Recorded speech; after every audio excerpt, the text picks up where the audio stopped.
Be ready. 15 seconds.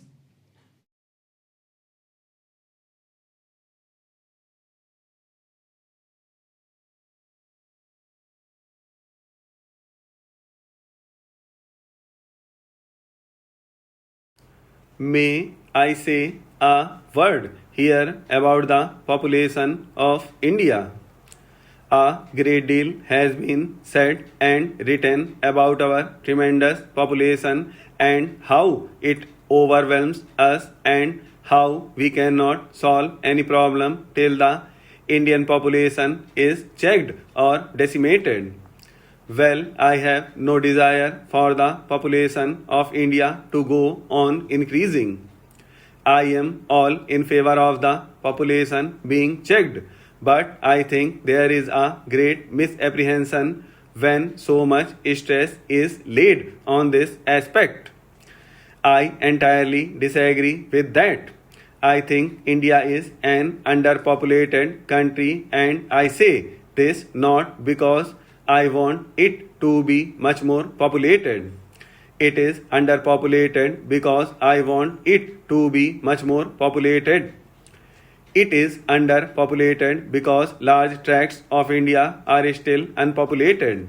It is true that if you go to the Gangetic Plain, it is thickly populated. Parts of India are thickly populated, but many parts are not populated at all.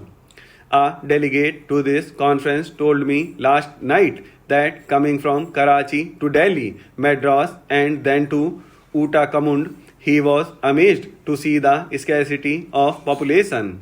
Of course, he was traveling by plane. Nevertheless, the whole countryside appeared to him to be sparsely populated, and after all, it is possible to judge whether the country is heavily populated or not. That is a very correct impression because large tracts are not populated.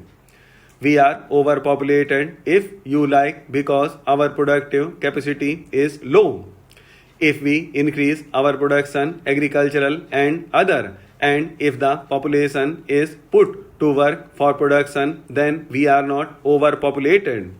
We have these big river valley schemes which in association irrigating land, preventing floods, soil erosion and malaria will produce a very great deal of hydroelectric power, and at the same time we will have industrial development. If you look at the map of India, you will see the noble range of the Himalayas from the north to the northeast.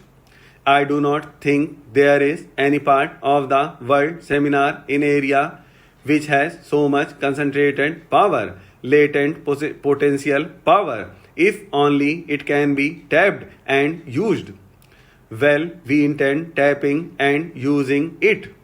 But my point is that not only India but the whole of the Asian regions is full of vast resources, human and material, and the question before us is how to hold them together and produce results. Apart from increasing production in this way, I think it is important for us to utilize our existing resources better. I do not think they are being utilized to the best advantage. We can get more out of what we have than we have been doing.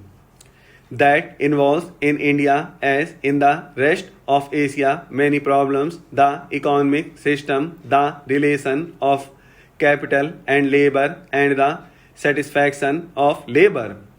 There is no doubt at all that in all, or at any rate in most of these Asian countries, there are long standing social injustices, and naturally, where there are these social injustices, you will not get proper and satisfactory work, especially now when there is an acute sense of social wrong and social injustice. I have no doubt that in India our production has suffered because of this acute feeling of social injustice. An individual or a community may undertake to shoulder almost any burden.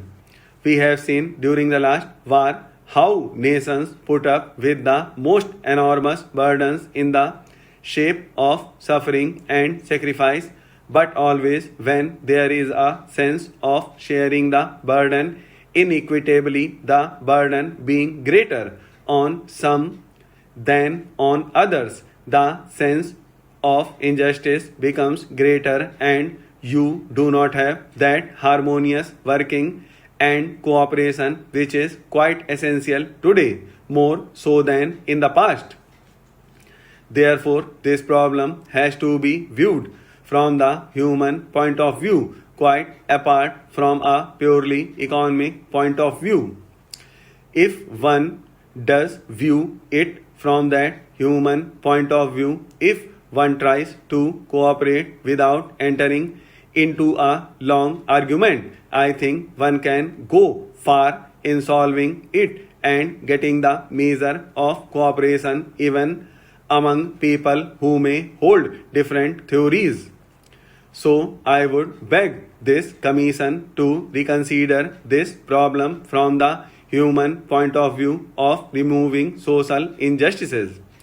The commission, of course, is not going to dictate to each individual country about its economic structure, but any advice from the commission will no doubt go a long way, and most countries will probably follow it in the largest measure they can.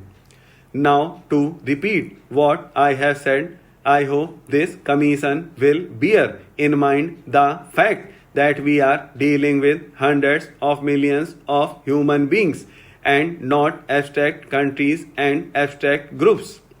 Each individual is a member of a family with children who are possibly starving, who have possibly had no education and no opportunity for growth and advancement. I mentioned right at the beginning certain parts of Asia which have not completely solved their political problems.